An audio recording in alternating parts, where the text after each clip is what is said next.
Ces derniers jours, quelque chose d'inhabituel se passe au port autonome de Douala. Un problème qui, à première vue, peut sembler technique, mais qui pourrait en réalité toucher tout le Cameroun.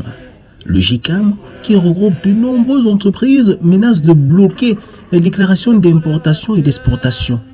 Si cela arrive, les marchandises ne pourront plus entrer ni sortir normalement. La question est donc simple. Comment une situation liée au fonctionnement du port a-t-elle pu prendre une telle ampleur?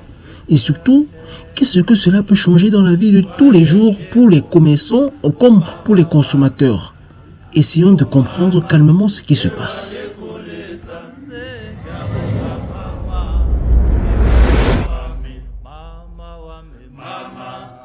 Tout commence avec une situation prise au début de l'année 2026. Deux entreprises se sont retrouvées à faire le même travail de contrôle des conteneurs SGC et transatlantique. Sur le terrain, cela a créé une situation compliquée.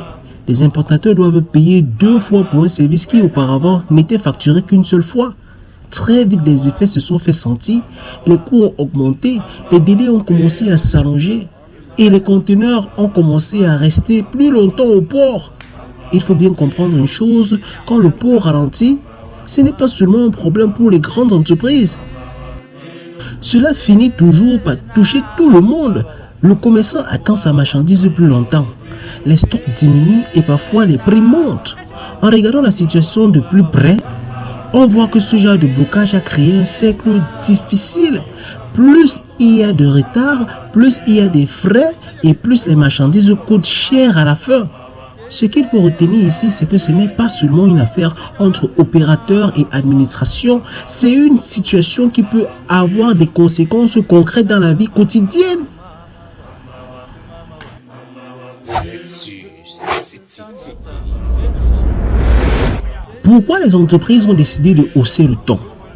Face à ces difficultés, les entreprises ont décidé de réagir. Réunis à Douala, les responsables du GICAM ont posé des conditions claires, revenir à un seul opérateur pour le scanning, évaluer les pertes subies par les entreprises et revoir certaines décisions tarifaires. Ce qui est important, ce n'est pas seulement ce qu'ils demandent, c'est la méthode utilisée. Menacer de suspendre les déclarations d'importation et d'exportation, ce n'est pas un geste anodin. C'est une manière de dire que la situation est devenue trop lourde à supporter. Quand on analyse cela, une question revient naturellement. Comment en est-on arrivé là? Comment deux opérateurs ont-ils pu travailler en même temps sans que les conséquences soient anticipées? Et pourquoi la situation a-t-elle duré assez longtemps pour provoquer une telle réaction? Le président du GICAM, Célestin... Vous êtes sur City. Le président du GICAM, Célestin Tawamba, a signé le communiqué en sachant très bien que cette position pouvait provoquer un choc. Cela montre que du côté de l'entreprise, la patience a des limites. Ce qu'il faut comprendre ici, c'est que ce type de bras de fer apparaît souvent quand les discussions habituelles ne donnent plus de résultats. Si la suspension annoncée se produit réellement, les conséquences pourraient être rapides, les marchandises resteraient bloquées, les importations ralentiraient fortement et certains produits pourraient devenir plus rares sur le marché.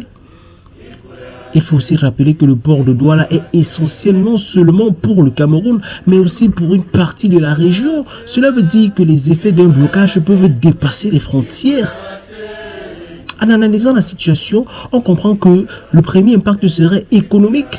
Ralentissement des activités, hausse possible des prix, difficultés pour les commerçants et les petites entreprises. Mais il y a un autre effet, moins visible. Quand ce genre de crise arrive, cela envoie un signal aux investisseurs. Cela donne l'image d'un système qui peut se bloquer brusquement et cela peut freiner certains projets. Ce qu'il faut retenir, c'est que cette crise ne parle pas seulement du scanning ou de conteneurs. Elle montre surtout des problèmes plus profonds. Coordination entre services, organisation et capacité à réagir rapidement quand une difficulté apparaît. Et dans une économie déjà fragile, chaque blocage compte. Cette situation au port de Douala rappelle une chose simple. Il suffit parfois d'un problème mal géré pour ralentir tout un système. Derrière les discussions techniques, il y a des entreprises qui attendent des marchés qui attendent des marchés qui dépendent des livraisons et des consommateurs.